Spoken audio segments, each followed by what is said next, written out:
LDF സർക്കാർ മാസം 2000 രൂപയായിരുന്നു പെൻഷനായിട്ട് നൽകിയിരുന്നത്.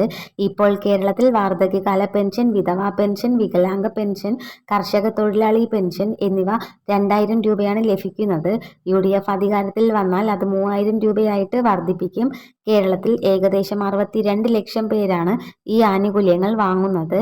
ഇപ്പോൾ പെൻഷൻ വാങ്ങുന്നവർക്ക് പ്രത്യേകം അപേക്ഷ കൊടുക്കേണ്ടതില്ല. 6 മാസത്തിനുള്ളിൽ ഓട്ടോമാറ്റിക്കായി തുക 3000 രൂപ ആകുമെന്നാണ് വാഗ്ദാനം.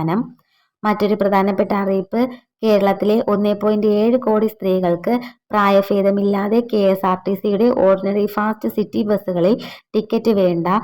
ഡൽഹി, കർണാടക, തമിഴ്നാട് ബോർഡിലാണ് ഇത് നടപ്പിലാക്കുക. എല്ലാ സ്ത്രീകൾക്കും ഒരു പിങ്ക് സ്മാർട്ട് കാർഡ് സൗജന്യമായിട്ട് നൽകും. ആധാർ കാർഡുമായി അക്ഷയ കേന്ദ്രത്തിൽ ചെന്നാൽ മതി. ഈ ബസ്സിൽ കയറുമ്പോൾ ഈ കാർഡ് കാണിച്ചാൽ മതി. ടിക്കറ്റ് എടുക്കേണ്ടതില്ല. AC, വോൾവോ, സൂപ്പർ ഫാസ്റ്റ് ബസ്സുകളിൽ ഈ ആനുകൂല്യങ്ങൾ ലഭിക്കുന്നതല്ല. മറ്റൊരു പ്രധാനപ്പെട്ട അറിയിപ്പ്, ഇപ്പോൾ നിലവിലുള്ള കാരുണ്യ ആരോഗ്യ സുരക്ഷാ പദ്ധതിയിൽ ഒരു കുടുംബത്തിന് വർഷം 5 ലക്ഷം രൂപയാണ് ചികിത്സാ സഹായം. UDF ഇത് 25 ലക്ഷം രൂപയായി ഉയർത്തും. APL, BPL വ്യത്യാസമില്ലാതെ കേരളത്തിൽ 88 ലക്ഷം കുടുംബങ്ങൾക്കും ഈ ആനുകൂല്യം ലഭിക്കും. സർക്കാർ മെഡിക്കൽ കോളേജുകൾക്ക് പുറമെ സർക്കാർ തിരഞ്ഞെടുക്കുന്ന സ്വകാര്യ ആശുപത്രികളിൽ ക്യാഷ്ലെസ് ചികിത്സ ലഭിക്കും. 21 വയസ്സ് മുതൽ 41 വയസ്സ് വരെയുള്ള യുവാക്കൾക്ക് സ്വന്തമായി ബിസിനസ് തുടങ്ങാൻ 5 ലക്ഷം രൂപ വായ്പ നൽകും. ഇതിന്റെ ഏറ്റവും വലിയ പ്രത്യേകത 1 രൂപ പോലും പലിശയില്ല എന്നതാണ്. 10ാം ക്ലാസ് പാസ്സായാൽ മതി. ഡിഗ്രി നിർബന്ധമല്ല.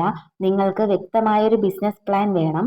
ഒരു സർക്കാർ ജീവനക്കാരന്റെ ജാമ്യമോ അല്ലെങ്കിൽ വസ്തു ജാമ്യമോ നൽകേണ്ടതായിട്ടുണ്ട്. കുടുംബശ്രീ അംഗങ്ങൾക്ക് 20 പേരടങ്ങുന്ന ഗ്രൂപ്പ് എടുക്കാനായിട്ട് ഗ്രൂപ്പ് ജാമ്യം ആവശ്യമാണ്. ഇനി തിരിച്ചടവ് വരുന്നത് ആദ്യത്തെ 6 മാസം ഒന്നും അടയ്ക്കേണ്ടതില്ല. അതിനുശേഷം 54 മാസം കൊണ്ട്, അതായത് 1.5 വർഷം കൊണ്ട് തിരിച്ചടച്ചാൽ മതി.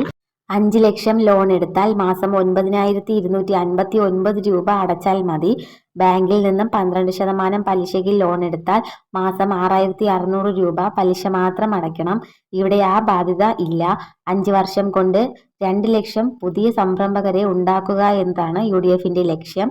ഇനി അടുത്തത്, ഡിഗ്രി, ഡിപ്ലോമ, ITI, പോളിടെക്നിക് തുടങ്ങിയ കോഴ്സുകൾ പഠിക്കുന്ന 18 മുതൽ 25 വയസ്സ് വരെയുള്ള എല്ലാ പെൺകുട്ടികൾക്കും മാസം 1000 രൂപ നേരിട്ട് ബാങ്ക് അക്കൗണ്ടുകളിലേക്ക് നൽകും. കോളേജിൽ 75% ഹാജർ ഉണ്ടായിരിക്കണം എന്നതാണ് ഇതിന്റെ നിബന്ധന. കേരളത്തിൽ ഏകദേശം 8 ലക്ഷം പെൺകുട്ടികൾക്ക് ഇതിന്റെ ഗുണം കിട്ടും. പെൺകുട്ടികളുടെ ഉന്നത വിദ്യാഭ്യാസം പ്രോത്സാഹിപ്പിക്കുക എന്നതാണ് ലക്ഷ്യം. ഇതുപോലുള്ള ഇൻഫർമേഷന് വേണ്ടിയിട്ട് ഈ ചാനൽ ഒന്ന് സബ്സ്ക്രൈബ് ചെയ്യണേ.